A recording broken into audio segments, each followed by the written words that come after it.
Be happy to answer any questions that I can. Obviously, a very disappointing outcome of the game last night, and we got a lot of areas to improve.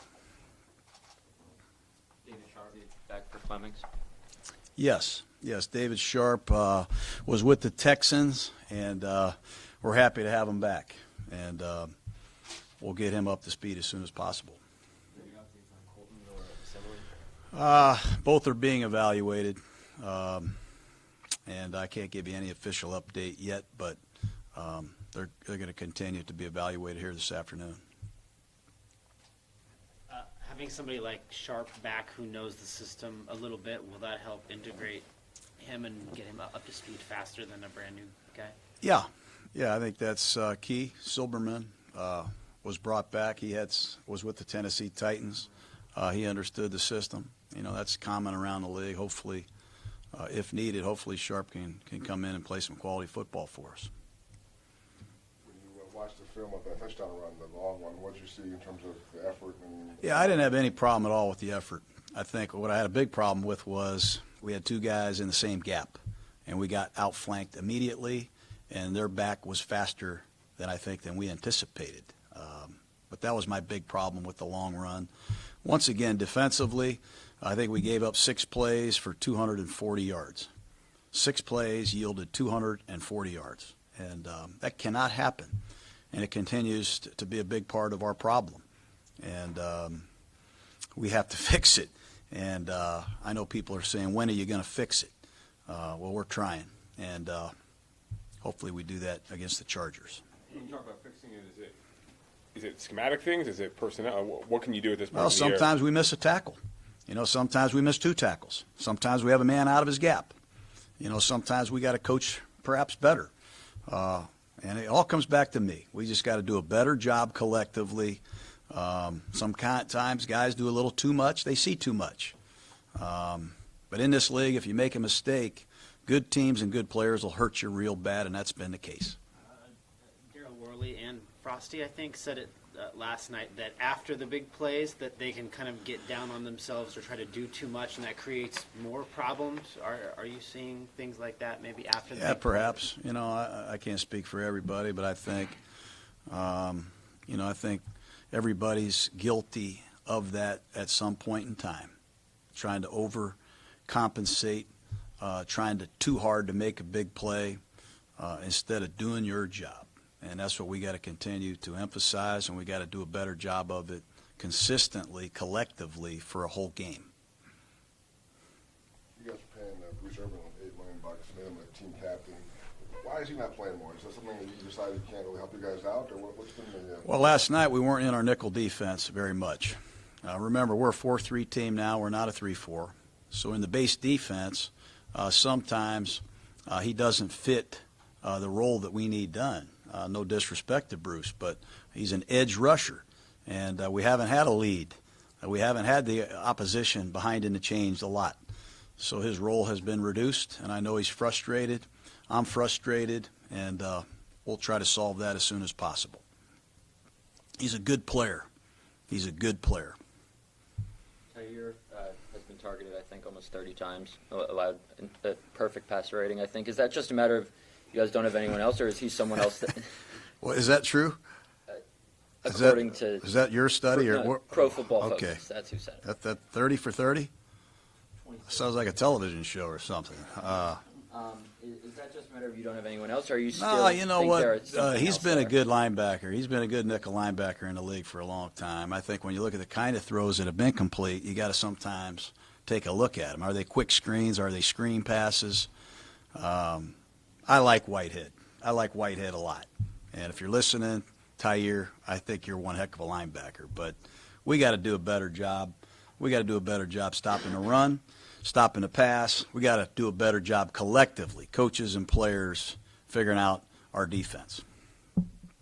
We've had 2 games out of the last 3 where the line, because of injuries and other factors, hasn't been able to protect Derek at all, and basically haven't been able to throw it downfield. Are you concerned about him staying healthy behind the line? Well, last night I was concerned. You know, last night we didn't just have a couple injuries. We were decimated and had guys playing positions that they had never really practiced. And that was uncommon for any game I've ever called. And I've called a lot of games. And I've broadcast some games. I haven't seen that. So we're concerned about the health of our tackles. And to answer your question, last night I was a little bit concerned. And we did put McCarron in the game and basically run the ball. So we'll try to get better news from the doctor, and we'll try to put the best 5 out there possible because we do have some talented people. Has Fletchy practiced at all this year at left tackle? No, he hasn't practiced much in the last month. He hasn't put a shoulder pad on since the Cleveland game. I mean, you're talking about a guy that sacrificed a lot for this football team last night. You know, he comes back to play left guard, and you have to put him in at left tackle. That's tough. Feliciano's playing through a rib. We have issues at a lot of positions health-wise right now, and I commend those guys on a short week having to go up there and play 2 games within 5 days, and hopefully we can get some guys well. Brandon Parker was taken out for a while. Was that due to health or was that due to performance? We let him take a seat. We took him out of the game. He struggled a little bit early, had a penalty, had a breakdown in pass protection, and we wanted to let him take a seat for a couple series, and then we went back to him. He's another kid that is just getting started, and I really like his upside. Last night he had some ups, he had some downs, and he's got to be more consistent. He knows that. 1-7 is pretty much uncharted territory for you. How do you determine whether it's player or coach to stick with someone or move on? Well, Jerry, you know, there's a lot of tough decisions that we have had to make in the first couple months on the job here. And one of the decisions that we have made is we are going to continue to coach hard. We're going to be enthusiastic and upbeat. We're going to develop these young guys, and we're going to call on our veteran leaders to lead.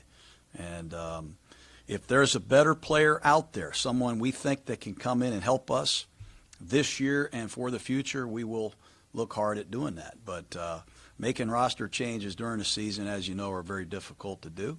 We're going to keep coaching hard and raise the standards on the practice field and hopefully get results on game day. Maybe I'm reading too much into this. Maybe it's just cameras have caught this past couple weeks. You and Paul Gunther exchanging some maybe not so soft words on the sideline. Is that just natural for games You should like see these? us on the golf course.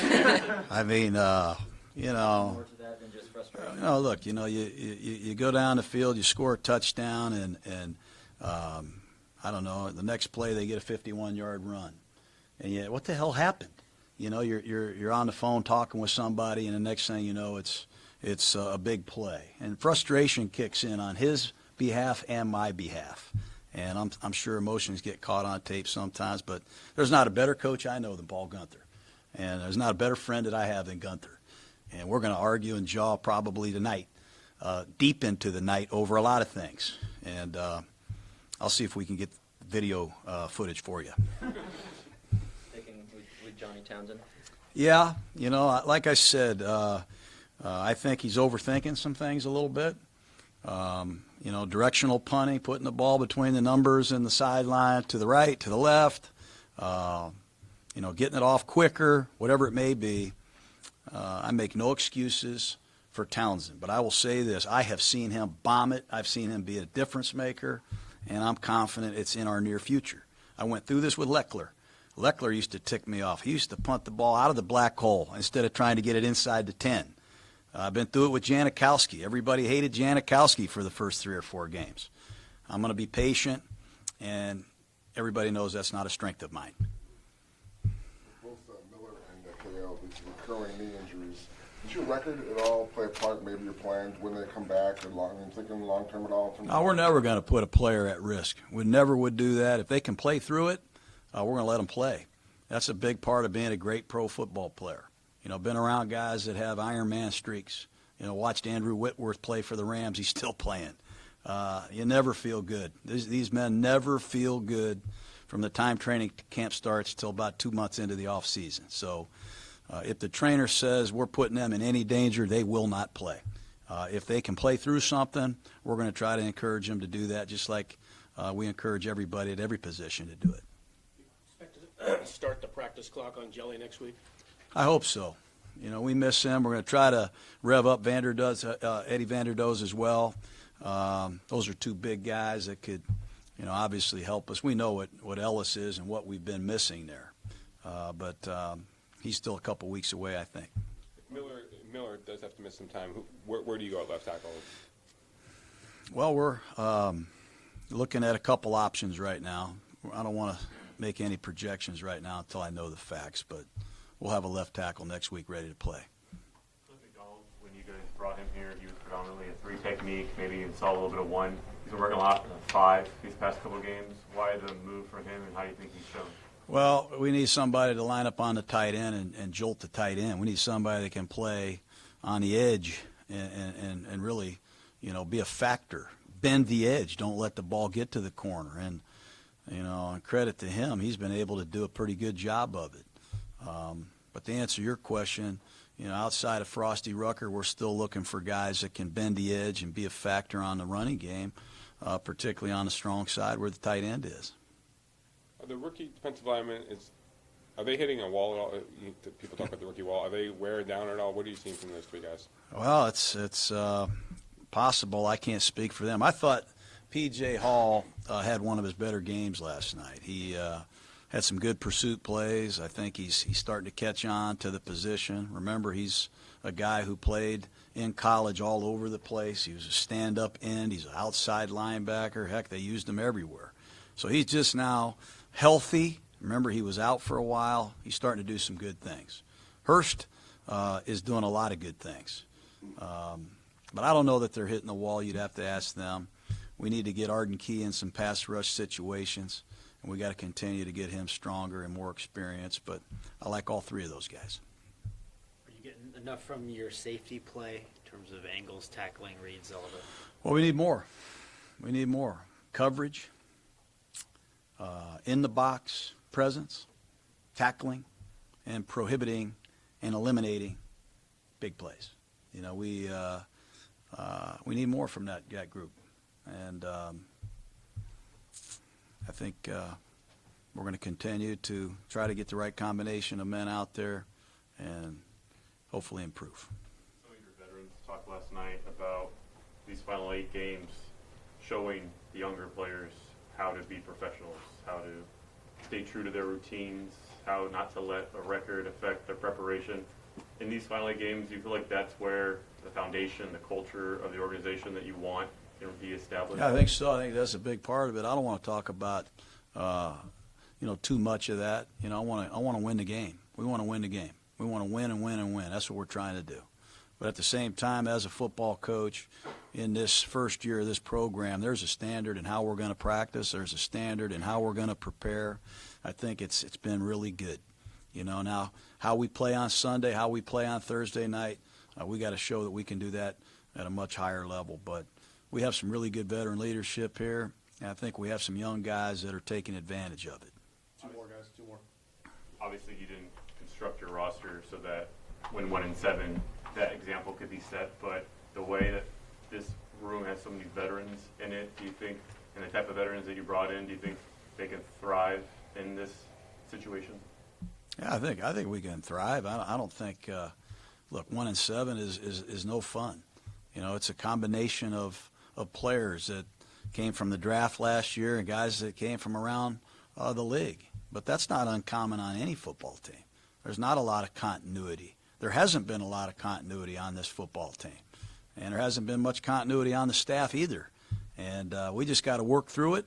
We got to try to be true to ourselves, listen to our heart, you know, keep getting better, keep improving, worry about what we can control, don't worry about anything else.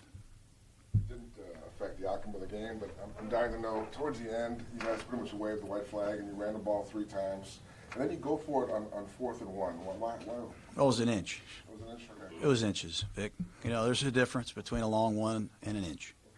You know, I really wanted to get the inch and run the ball a few more times. And, you know, we weren't in a 2-minute mode at all. I just wanted to run the ball a few times more, and unfortunately it didn't work out. All right, guys. Thank you. All right, you got it.